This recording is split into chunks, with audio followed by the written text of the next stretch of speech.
Shalom dan selamat sahabat saya ucapkan kepada seluruh teman-teman dimanapun berada. Kembali lagi bersama dengan saya, Ariel Kurnedi.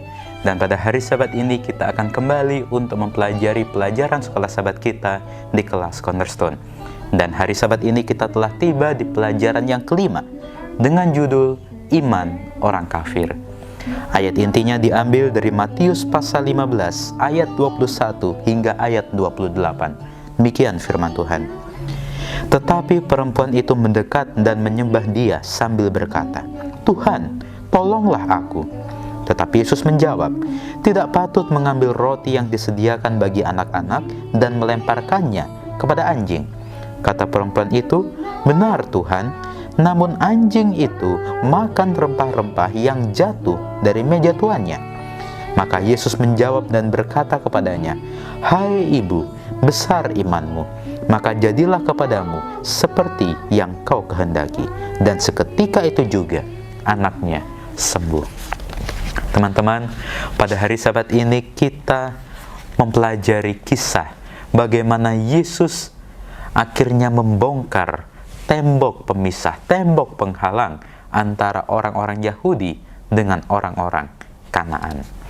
Nah, ketika itu Yesus pergi bersama dengan murid-muridnya pergi ke daerah Tirus dan Sidon. Teman-teman perlu tahu bahwa daerah Tirus dan Sidon adalah daerah yang tidak mengenal akan Tuhan yang benar. Mereka memiliki banyak dewa-dewi yang mereka sembah. Tetapi pada saat itu, Yesus beserta dengan murid-muridnya, mereka pergi ke Tirus dan Sidon. Dan Yesus sedang berjalan bersama dengan murid-muridnya. Ketika pada saat itu ada seorang perempuan, seorang ibu yang berseru kepada Tuhan, memohon pertolongan Tuhan oleh karena anaknya sedang kerasukan setan. Wanita ini berseru, "Kasihanilah aku ya Tuhan, anak Daud, karena anakku perempuan kerasukan setan dan sangat menderita." Nah, Yesus pada awalnya bertindak seperti layaknya orang Yahudi. Yesus beserta dengan murid-muridnya tetap berjalan saja, tidak memperhatikan perempuan yang sedang memohon-mohon pertolongan Yesus ini. Yesus berjalan saja, tidak menghiraukan apapun yang terjadi. Nah, tetapi wanita ini yang membutuhkan pertolongan Yesus ini tetap berjalan, datang kepada Yesus, menghampiri Yesus, berseru-seru kepada Yesus. Hal itu membuat murid-muridnya ini merasa risih. "Tuhan, singkirkanlah perempuan ini, suruhlah dia pergi. Dia selalu mengganggu kita dalam perjalanan ini." Murid-muridnya ini menjawab, "Suruhlah ia pergi. Ia mengikuti kita dengan berteriak-teriak." Dan Yesus menjawab murid-muridnya, "Aku diutus hanya kepada domba-domba yang hilang dari umat Israel." Tetapi perempuan ini tidak menghiraukan apapun. Dia fokus kepada tujuannya, yaitu memohon pertolongan Yesus. Oleh karena itu wanita ini semakin mendekat dan menyembah Dia, menyembah Yesus sambil berkata, "Tuhan, tolonglah aku." Nah, tetapi Yesus ini menjawab, "Tidak patut mengambil roti yang disediakan bagi anak-anak dan melemparkannya kepada anjing." Tetapi wanita ini menjawab, "Benar Tuhan, namun anjing itu makan remah-remah yang jatuh dari meja tuannya." Dia menunjukkan bahwa dia sangat percaya, dia sangat beriman kepada Tuhan, dia sangat-sangat membutuhkan pertolongan Yesus.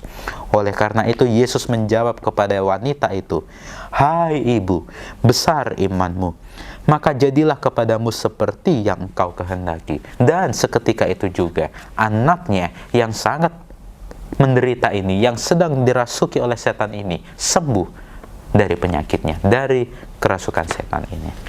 Nah, teman-teman, apa yang kita boleh pelajari dari pelajaran sekolah Sabat kita?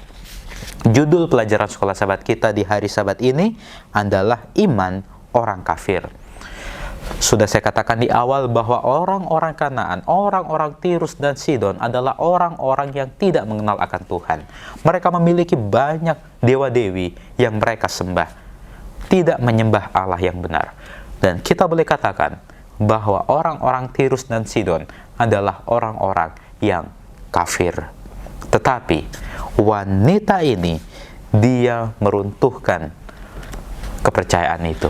Walaupun dia orang Tirus dan Sidon, walaupun dia memiliki banyak dewa-dewi yang dia sembah, tetapi dia beriman, dia percaya kepada Tuhan, dia percaya kepada Yesus, bahwa Yesus dapat menyembuhkan penyakitnya. Nah, seringkali prasangka adalah hal alamiah yang timbul dalam pemikiran kita, seperti yang timbul pada pemikiran orang-orang Yahudi, seperti yang timbul pada pemikiran murid-murid Yesus.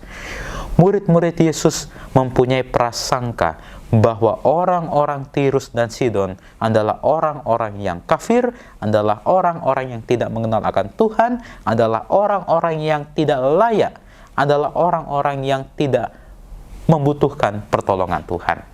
Tetapi dengan kehadiran Yesus, maka prasangka itu diruntuhkan. Yesus sebenarnya tahu apa yang akan terjadi dalam perjalanan mereka. Oleh karena itu, Yesus memilih untuk menempuh, menjalani jalan yang dilalui oleh perempuan itu. Nah, sebenarnya Yesus bisa saja memilih jalan yang lain, tidak melalui jalan itu. Tetapi kenapa Yesus memilih untuk lewat jalan itu? Bukan kebetulan. Yesus mempunyai suatu maksud bahwa Yesus harus memberikan prasangka yang benar kepada murid-muridnya, bahwa semua orang membutuhkan pertolongan Tuhan, bahwa semua orang layak mendapatkan pertolongan Tuhan, bahwa semua orang layak mendapatkan keselamatan. Apakah itu orang-orang yang benar ataupun orang-orang yang tidak benar? Apakah itu orang-orang yang mengenal akan Tuhan ataupun orang-orang yang tidak mengenal akan Tuhan? Oleh karena itu, teman-teman, di sini status statement mengatakan, apakah mungkin seseorang yang tidak percaya kepada Tuhan memiliki iman? Bagi pemikiran kita, tampaknya mustahil. Bagaimana mungkin orang yang tidak percaya akan Tuhan memiliki iman pada Tuhan? Percaya aja tidak, bagaimana dia boleh memiliki iman? Tetapi wanita ini merupakan contoh yang sempurna untuk melawan semua rintangan. Wanita yang membutuhkan pertolongan Tuhan ini merupakan contoh bahwa walaupun dia tidak pernah mengenal Tuhan sebelumnya, tetapi dia memiliki iman yang besar kepada Tuhan. Yesus juga mengajarkan bahwa kita sebagai umat-umat Tuhan jangan membatas-batasi untuk menolong, jangan membatas-batasi untuk pergi memberitakan Injil. Oleh karena itu, kita sebagai anak-anaknya, kita harus meneladani teladan Tuhan, yaitu untuk pergi memberitakan Injil, menjadi saksi Tuhan ke semua orang tanpa ada batasan sedikit pun. Tidak ada usaha disediakan untuk menolong jiwa-jiwa dalam kegelapan.